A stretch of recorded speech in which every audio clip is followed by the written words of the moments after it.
Hello everyone, welcome back to my channel. Hope I'm meeting all of you in the best of health. All right, today is actually a DIY video, and this DIY video generated from a certain poll on my community, and the poll was about 3 types of soaps. I asked, though it's been a while, though, so sorry for the long, but you know, so many things in between and that. And the pool had to do with a DIY suggestion, and I actually dropped about 3 types of soaps, like handmade soaps, and asked you guys, my lovely naturalistas, to actually select which one of them you wanted. And it was the aloe vera soap, the henna soap, and then the coffee soup. And obviously I'll put it out there, the aloe vera soup actually got the cut with about 53% demanding. It came about votes and it came down to 53%, so obviously aloe vera soup is the winner. So that brings me to the DIY of today, how to make aloe vera brightening soup. So thank you so much. Please don't forget to subscribe to my YouTube channel, like my video, share my videos if you can. Thank you so much for all of the support I'm getting from my amazing naturalistas. Thank you so much, and see you in another video. Okay, it's time for formulation, and here is my setting. So let me start by introducing you to everything on the table. Actually, though not much is on the table, is an aloe vera soap, and this is it here. This is my aloe vera powder. Yes, what I did here was it's a DIY. I have a mini aloe vera garden actually. So I took out the gel in it, and then the leaves, right? I dried it, sun dried it properly, and then grinded it into this powder. And now this is about a 5-gram measurement. That's about 1% of aloe vera powder. Now this is the lye itself. And then here now is my oil. Now because I intend to make this soap a little bit of a lightening soap, yes, to have a little bit of a lightening effect, so I have dropped in some botanical lightening powders here. If you're interested in knowing what kind of powders and how to make lightening soap, feel free to register in my natural handmade soap class. You will get to know everything, how to make different soaps for detox, for lightening, for whitening, whatever one you want. Okay, this is an empty cup, and I will use it shortly. You see what it is meant for. And then this is an empty beaker as well, and you'll see what it is meant for shortly. Meanwhile, this is my smoothie maker, but I decided to use it for my aloe vera juice. Now this was the raw plant, and I grinded it like I say, I blended it more like a smoothie. But then this smoothie now is not meant for drinking, it's actually meant for soap. So basically this is water that I'm going to measure. Yeah, that's the reason why I have this empty cup. But before then, I need to know the weight of this aloe vera smoothie, let me call it that way, right? Aloe vera smoothie, in order for me to do a water discount. So just watch me and see what I'm about to do right now. Yes. Okay, so right now I have my scale here and even my calculator, so that we'll use it for the water discount. This is a spatula that I'll be using much later. So this is it. Let me just declutter a little bit. So this is what is going to happen, yeah, for me to know the weight, so that I can do a discount of the water, because I intend to measure water at about 190 grams. So I need to do this. Oh my god, this nice fresh scent of this aloe vera is on point. So this is it here. So I have the fan on, so it's a little bit tempering with my scale. Alright. And meanwhile, let me add quickly, while I was blending the aloe vera, I actually added ordinary water. So that's why if you notice my aloe vera seems watery, I added extra water. Yes, so here I have 104 grams. So this is what's going to happen here. 190 minus 104.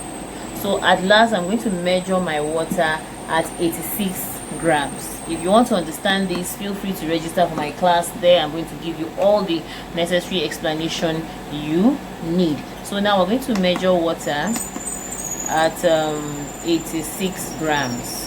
Yeah, so this is the water I'm going to use to dissolve the lye. 86, this is too much. Still much.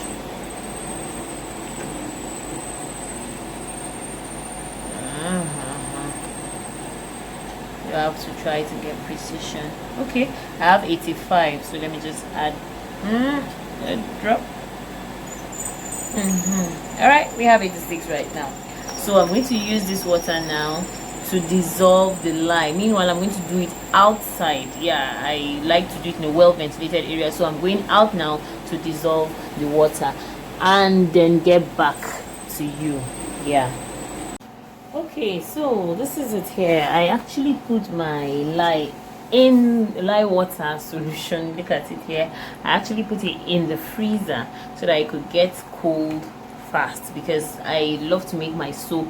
I make soap actually under like a cool temperature. What I mean by cool temperature is the fact that the temperature of the lye, everything has to be calm, like room temperature. So here now, the temperature here I'm taking, being the fact that it just came out from the freezer, is about 28 degrees Celsius. Yes, here I have 29 degrees Celsius. Meanwhile, the aloe vera smoothie, yeah, as I would love to call it, I also put it in the fridge. So here it is. It's about 13 degrees Celsius, which is really not an issue. Yeah, this two is the main thing. The oil and the lye solution, they are on the same relatively the same temperature. This is 29 and this is 20, so they are basically relatively about the same temperature. So this is my aloe vera powder. Yes, and I'm going to add it into the oils.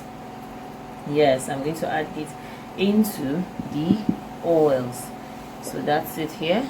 Okay, and I'm going to give it a stir, but meanwhile I will still stick blending. Meanwhile, you know, one thing about soap making is the fact that the moment you begin your soap, the moment the lye comes in contact with the oil, automatically saponification has begun. So your mold have to be close by. Do you understand? Yeah, very very important. And the moment the saponification process starts, it's something that you cannot control. Yes, it's not something that you like, let me delay it a little bit. No, no, no. The moment it starts, it has begun. And especially when the weather is hot, the saponification even seems to be faster. Sure, you understand? Yes, when the weather is hot, the saponification seems to be faster. So I'll just still give this proper mixture. The aloe vera powder I added just now, you can see it had even changed the color kind of. So I'm going to give it a quick proper mixture with the other powders I added inside. Just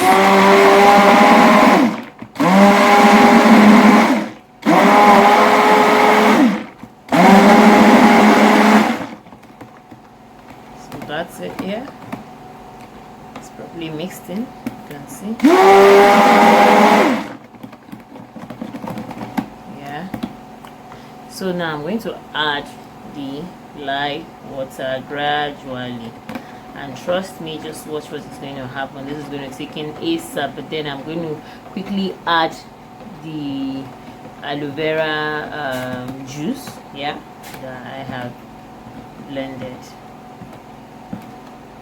after the lye water. Do you understand? Because there was a discount. The reason why there's a discount is for me to avoid putting the lye in the aloe vera so it doesn't kill the important nutrients in the aloe vera. Now I'm adding the aloe vera water itself. Can you see?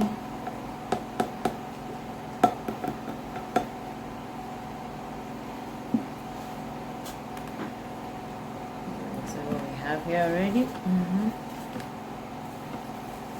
Oops.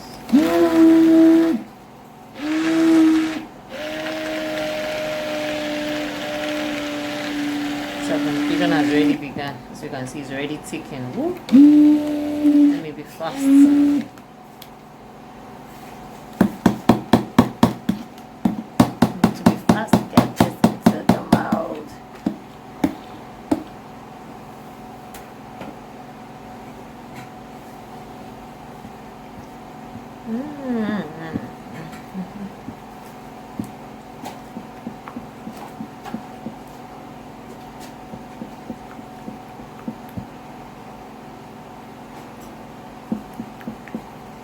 That's even so they're smelling of saponification already.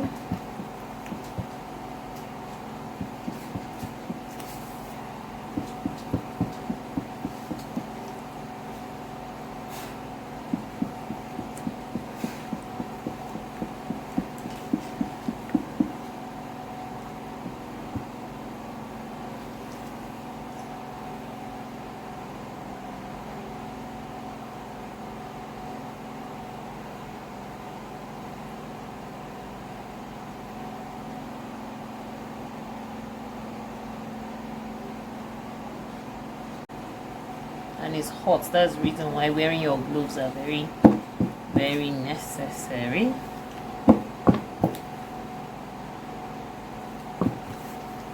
Alright, I'm dropping this by the side. Okay, now this was the following day. You know, after I did it, that was yesterday, a day before. Then this was the following day, after most of the saponification and the soap has hardened. Can you see? Let me bring you close to the camera. Can you see? You could even see the traces of the aloe vera. I am not a fan of using micas, like mica powder, because I notice over time the soap loses the color. So for me, I feel it was the need. You understand? So this is it. We're going to now unmold. This is it. This is the unmolding process. Can you see our aloe vera soap? Now what this soap is going to do, this soap is going to lighten the skin. Yes, it's going to even out skin tone. It's going to even out hyperpigmentation due to the presence of the lightening botanical powders added in it. And aloe vera is very, very, very hydrating. Yes, can you see? And this soap cannot be used immediately. It has to be kept for about 4 to 6 weeks for curing time before it is being used on the skin. Yes, so this is it. I present to you our aloe vera soap. In fact, our aloe vera brightening soap. This soap is going to be suitable for all skin types. It contains a super fat of about 5%. So this soap is not going to dry out the skin at all. It's not going to cause dermatitis. In fact, it's going to help against dermatitis. Yes, this is a lovely, lovely, lovely bar soap. Thank you so much for watching, and I really appreciate you new subscribers, returning subscribers. I love you always. Thank you so much. Thank you so much. If you're here for the first time and you enjoy what you're seeing here, please don't forget to subscribe to my YouTube channel, like my videos, share my videos if you can. Thank you so much, and have a nice day. Bye.